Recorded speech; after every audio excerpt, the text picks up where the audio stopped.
Bapak umroh ini biayanya berapa? Waktu itu kebetulan bintang 5 semua. Ya sekitar 30 juta Ustaz. Baik, mari kita hitung-hitungan Pak, saya bilang.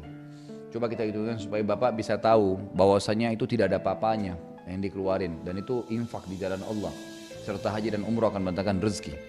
Kita hitung misalnya sholat di Masjid Haram Mekah. Haram Mekah itu sholatnya sama dengan 100.000 kali dibandingkan tempat lain. Sebagaimana sabda Nabi SAW, sholat di masjidku ini 1.000 pahala dibandingkan tempat lain, dan sholat di Masjid Haram Mekah 100.000 dibandingkan masjid atau tempat-tempat yang lain. Kalau kita hitung 100.000 berarti sama dengan 100.000 hari. Karena setiap sholat satu hari cuma satu kali. Misalnya duhur cuma satu kali, asar cuma satu kali. Berarti kalau 100.000 kali lipat sama dengan 100.000 hari. Jadi sholat duhur di Masjid Haram Mekah satu kali sama dengan 100.000 hari, 100.000 kali sholat duhur di Indonesia.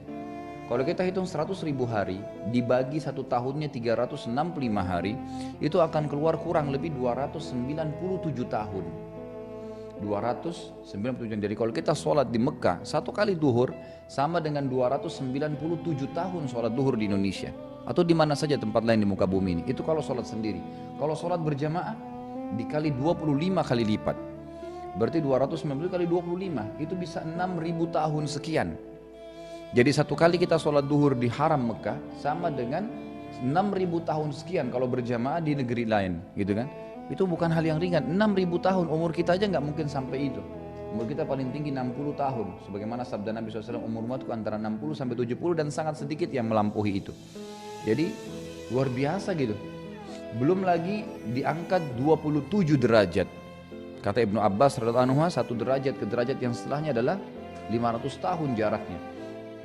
Berapa banyak fadilah. Baik, kita anggap satu hari saja kita di Mekah.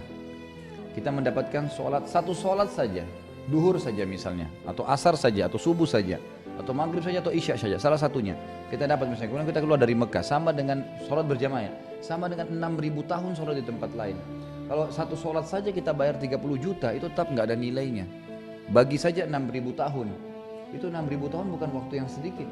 Satu tahunnya 365 hari, 365 kali 6.000, gitu kan? Berapa ya? Ratus tahun, miliaran tahun, miliaran hari berarti kita sholatin. Kalau kita bagi dengan 30 juta tidak ada nilainya sama sekali. Kalau seseorang muslim sudah berusaha niat ditabung uangnya, ini kalau tertumpul insya Allah setiap hari misalnya 50.000, 100.000, 20.000, 10.000 tergantung niatnya. Dia niatkan untuk ibadah, insya Allah Allah akan mudahkan dia bisa haji sebelum meninggal minimal, atau umroh dia bisa lakukan berulang kali.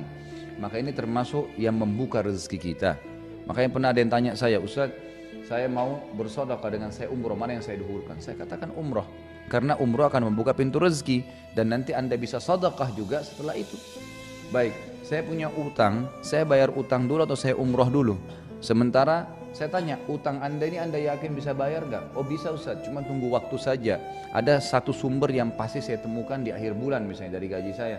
Ini kebetulan saya dapat warisan, saya mau umroh, karena kalau tidak umroh sekarang saya tidak bisa umroh dengan orang tua saya misalnya. Baik, dahulukan umroh. Gitu kan? Kecuali kita tidak tahu ada sumber lain atau tidak, maka bayar utang dulu baru umroh. Tapi yang jelas di sini umroh termasuk bagian daripada rezeki yang terbuka.